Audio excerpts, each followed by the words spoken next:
GTA, oui, bah, comment ne pas parler de GTA? GTA, c'est le jeu où on passe le plus de temps sans rien faire. C'est-à-dire qu'on joue même pas au jeu, on se balade, on fait n'importe quoi, on suit pas la trame du jeu. Donc ouais, GTA, je l'ai tué.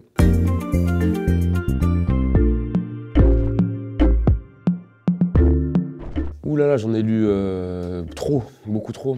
Full Metal Alchemist, ça a été une grosse claque. Death Note, Bremen, un manga que personne connaît. Chaque fois que je demande, les gens connaissent pas. C'est super en plus, c'est l'histoire d'un groupe de rock, donc c'est génial. Sinon, bon, les grands classiques, Naruto, Dragon Ball, One Piece.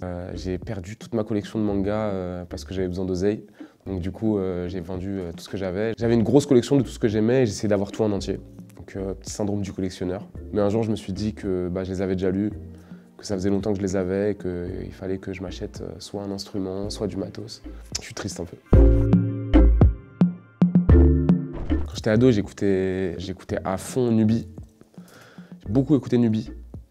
Nubi, peut-être il y a les gens de ma génération, ils connaissent un peu moins que les gens de la génération de nos grands frères. Mais Nubi, pour moi, c'était genre le plus fort techniquement. J'écoutais les X-Men. J'étais dans une école de rap un peu technique, un peu très métaphorique, très sur la rime. J'écoutais à fond Booba. Et tu penses quoi de la longévité de Booba, justement?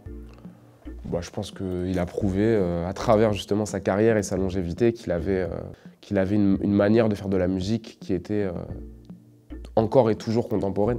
Moi, je me rappelle quand je faisais du sport, quand j'étais plus jeune, j'écoutais, je sais pas, j'écoutais Sans mon Huizo, tu vois. J'avais ça dans mes oreilles et c'était archi motivant. Et j'écoutais d'autres trucs, mais il y avait quelque chose pour moi dans sa musique en tout cas, même si c'était très poétique, pour moi, Booba, il fait de la musique de gladiateur, tu vois. Il fait une musique de... T'as pas trop peur d'aller au charbon, t'as pas trop peur d'aller au combat quand t'écoutes du Booba. Et c'est ça que je kiffais d'abord quand j'étais jeune. Ouais, bien sûr, bah pareil, un gros ref de quand j'étais jeune, que ce soit les cartes ou le dessin animé. Pour le coup, c'est un truc qu'on partageait absolument tous quand on était jeune. Moi, j'avais beaucoup de cartes quand j'étais petit, mais on jouait pas aux jeux de cartes, on les lançait contre le mur et on voyait c'était laquelle qui arrivait le plus près du mur sans le toucher et tu gagnais les cartes des autres. Donc j'ai abîmé des cartes qui aujourd'hui, là, avec le boom de Pokémon, qui valent peut-être des 50 000 € et tout, mais je trouve ça extrêmement drôle aussi. Je pense que Pokémon, ils ont réussi à mettre le doigt sur un truc qui existait déjà. Moi, quand je regarde Pokémon, j'ai un peu l'impression de lire les Fables de La Fontaine. Il y a un truc entre l'humain, l'animal. C'est des choses qui ressemblent à la vie de tous les jours, mais qui sont vues par l'œil d'une équipe de dessinateurs et de scénaristes qui sont dans une rêverie, dans une fantaisie. Moi, je trouve ça génial. J'ai vu que tu rêvais de créer un dessin animé. Ouais.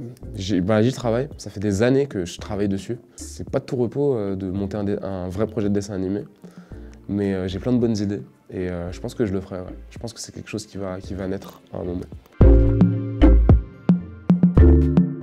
Ouais, je faisais du judo. J'ai commencé par le judo en fait. À 5 ans et demi, j'ai commencé à faire du judo, je pense jusqu'à mes 7-8 ans. Et après, j'ai fait des arts martiaux toute ma vie. Je fais du karaté, je fais du kung-fu. J'ai commencé si jeune que déjà, j'ai pas forcément des souvenirs très clairs de quand j'ai commencé. Mais je sais que ça m'a, je pense, énormément donné confiance en moi. Ça m'a appris beaucoup de contrôle. Quel que soit ce que j'ai pu traverser dans ma vie, j'ai quand même réussi à garder quand même assez de contrôle et assez de calme face à des choses. Et je pense que c'est grâce aux arts martiaux que j'ai appris ça. Et il y a une espèce de communication qui fait on apprend beaucoup de l'humain et surtout énormément sur soi. Et c'est pour ça que je pense que toute ma vie, je ferai des arts martiaux.